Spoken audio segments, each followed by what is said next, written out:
Aujourd'hui, on s'attaque à une affirmation financière complètement à contre-courant. Un vrai paradoxe qui vient bousculer des décennies, voire des siècles, de certitudes bien ancrées sur l'argent. L'objectif de ce décryptage, c'est de prendre une déclaration très courte, à peine une phrase, mais d'une intensité intellectuelle assez dingue, et de la déconstruire. Parce que cette simple phrase, si on s'y penche sérieusement, elle a le pouvoir de renverser totalement notre vision de la sécurité matérielle. On va donc prendre le temps de démonter cette mécanique conceptuelle pour voir exactement ce qui se cache sous le capot de ce paradoxe. C'est vraiment fascinant de voir comment quelques mots, choisis avec une précision chirurgicale, peuvent redéfinir du tout au tout notre perception de la richesse et du risque. Voici donc la fameuse citation directement tirée de notre source. Écoutez bien la formulation. Pourquoi une maison entièrement payée est l'actif le plus dangereux que l'on puisse posséder? On va laisser ça résonner 2 secondes. C'est le genre de phrase qui fait l'effet d'un électrochoc, non? Toute l'attention de notre analyse repose sur cette combinaison de mots complètement inattendue. Le but de l'auteur ici, c'est clairement pas de nous pondre une théorie économique ennuyeuse, c'est de frapper un grand coup. Associer l'image rassurante d'une maison sans dette au concept de danger suprême, ça va à l'encontre d'absolument tout ce qu'on a pu nous apprendre sur la gestion de patrimoine, et franchement, c'est justement cette provocation frontale qui rend le texte si captivant à creuser.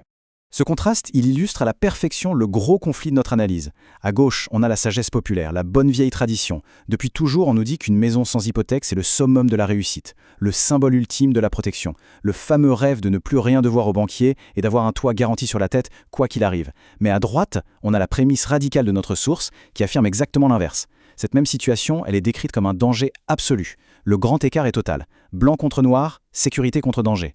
Pour comprendre comment l'auteur en arrive là, il faut absolument dépasser notre réaction émotionnelle, qui est souvent de dire « c'est n'importe quoi », et de plonger dans la mécanique pure des mots qu'il utilise.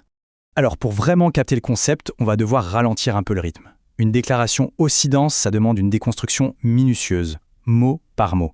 C'est un peu comme démonter le moteur d'une voiture pièce par pièce pour comprendre pourquoi elle recule au lieu d'avancer. L'erreur classique, ce serait de lire ça en diagonale et de balayer l'idée d'un revers de main. Mais chaque terme a été pesé pour son poids économique. On va donc isoler les morceaux de cette phrase pour voir comment le piège se referme.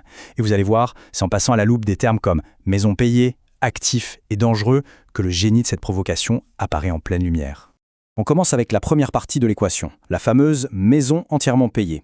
Concrètement, de quoi parle-t-on?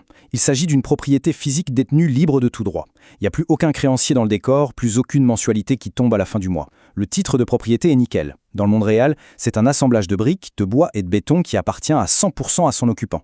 Jusque-là, on est d'accord, rien de bien effrayant. En fait, c'est comme une espèce de tirelire géante dans laquelle on vit. Le petit hic, c'est que cette tirelire est impossible à casser facilement s'il y a une urgence financière. Ne plus avoir de dette, ça veut aussi dire que toute la valeur de cette bâtisse est lourdement et littéralement cimentée sur place. On continue sur l'analyse linguistique. Notre source utilise un mot très précis, actif. En économie fondamentale, un actif, c'est une ressource que l'on détient avec l'attente très claire qu'elle va rapporter de l'argent, que ce soit sous forme de loyer régulier ou d'une belle plus-value. Et c'est là que l'obstacle mental est le plus dur à franchir. Appliquer cette logique purement mathématique et froide à un foyer familial bien chaleureux, ça coince pour beaucoup de gens. Si on détient un bien immobilier uniquement comme un actif, on veut que cet argent transpire, qu'il travaille et produise du rendement. Or, une maison dans laquelle on habite et qui n'a plus de dette, elle ne génère aucun revenu direct. Zéro. Le capital y est complètement figé. Et là, on touche en plein dans le mille. Il y a un choc frontal entre le confort psychologique et la dure réalité des chiffres. Psychologiquement parlant, c'est vrai, ne plus avoir de crédit sur le dos, ça offre une paix d'esprit incroyable. Savoir que les murs nous appartiennent à 100%, c'est un soulagement émotionnel énorme. Mais économiquement, c'est une inefficacité monumentale. Mathématiquement, cet argent est paralysé. Il ne rapporte pas un centime d'intérêt, il ne crée pas de richesse supplémentaire, il est juste stocké sous forme de parquet et de tuiles. En fait, ce puissant sentiment de sécurité émotionnelle agit comme un masque qui cache une vraie stagnation financière. Bon alors, poussons la réflexion un cran plus loin. Si on part du principe que l'argent est juste stationnaire, la grande question c'est de savoir, il est où, au juste, ce fameux danger dont parlait la citation? Parce que quand on entend le mot danger, on s'imagine un crash boursier, une faillite brutale, une catastrophe absolue. Comment une petite maison tranquille de banlieue peut-elle se transformer en péril financier? Eh bien pour saisir ça, il faut faire un vrai salto arrière mental. Il faut arrêter de voir la maison comme un abri contre la pluie et commencer à la regarder froidement, juste comme une ligne immobile sur un tableau Excel. Décortiquons un peu ce mot « dangereux » dans ce contexte très spécifique. Dans la finance ou la stratégie de patrimoine, le danger, ça ne veut pas dire que la toiture va s'effondrer. Le danger, ça signifie une forte exposition à des risques structurels invisibles. La source pointe en fait vers l'illiquidité sévère. L'illiquidité, c'est tout simplement l'incapacité de transformer sa maison en cash rapidement en cas de pépin. Si le marché immobilier local plonge ou s'il y a une urgence médicale, ce capital est coincé, impossible de le déplacer vers des actifs plus sûrs. Ça pointe aussi du doigt le manque dramatique de diversification et la création de ce qu'on appelle un capital mort, une somme d'argent gigantesque qui fait la sieste et qui devient ultra vulnérable aux aléas d'un seul quartier, d'une seule ville. Visuellement, regardez un peu ce que ça donne sur un portefeuille d'investissement. La règle numéro 1, celle que tout le monde connaît, c'est la diversification. Ne pas mettre tous ses œufs dans le même panier. Or, ici, avec ce graphique, on ne voit qu'une seule énorme part de gâteau qui prend 100% de la place. Toute la richesse, souvent accumulée après des dizaines d'années de sacrifices, est emprisonnée dans un seul actif physique, à une seule adresse, dépendante de la santé économique d'un seul code postal. Franchement, c'est l'antithèse absolue de la gestion financière moderne. Avoir tout son filet de sécurité concentré dans un tas de briques, aussi robuste soit-il, c'est un pari super risqué. Et le pire, c'est de voir comment ce piège se referme, étape par étape. C'est jamais un accident, c'est un processus super lent et très méthodique. Étape 1, on passe des années à épargner scrupuleusement pour rembourser la banque le plus vite possible. Étape 2, tout ce beau capital se retrouve désormais complètement bétonné dans la valeur de la maison. Et le résultat de la course, l'étape 3, on perd absolument toute agilité financière. En poursuivant aveuglément cette idée de sécurité physique absolue, on sacrifie sa capacité à bondir sur de nouvelles opportunités ou à esquiver une crise économique inattendue. En clair, on s'achète une sécurité matérielle au prix fort d'une vraie paralysie financière. Faisons un petit récapitulatif clair et net de ces risques invisibles. Premièrement, le manque total de liquidité.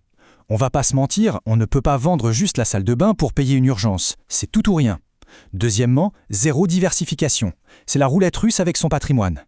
Troisièmement, le coût d'opportunité. C'est massif ça. Pendant que l'argent roupille dans les murs, il ne profite d'aucune croissance sur les marchés mondiaux ou d'autres secteurs dynamiques. Pourquoi laisser une petite fortune dormir quand elle pourrait travailler dur ailleurs ? Et pour finir, le capital est tout simplement piégé, lentement grignoté année après année par l'inflation, sans aucune possibilité de se défendre. Donc le point à retenir de toute cette réflexion, c'est que cette simple phrase nous oblige à remettre en question l'objectif financier par excellence que la société nous dicte depuis toujours.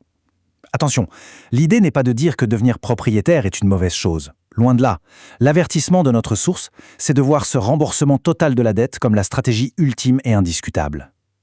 Si entasser toute la richesse d'une vie dans un seul bloc de béton amène autant de fragilités invisibles, alors le fameux rêve de la maison payée doit être analysé avec un cerveau d'investisseur, et plus seulement avec le cœur de celui qui y habite. Pour conclure, cette analyse nous laisse face à une question presque philosophique, et plutôt dérangeante. Au vu des arguments économiques implacables de ce texte, il est grand temps de se demander si cette sécurité financière absolue, celle qu'on s'imagine gravée dans le marbre, ne serait pas juste une douce illusion. Ce décryptage nous montre bien que fuir la dette à tout prix pour geler son capital peut, paradoxalement, ouvrir la porte à des dangers bien plus grands et bien plus discrets. Au final, au lieu de se demander à quelle vitesse je peux rembourser mon prêt, la vraie question à se poser, c'est quel prix est-on réellement prêt à payer pour s'offrir l'illusion de la sécurité absolue ?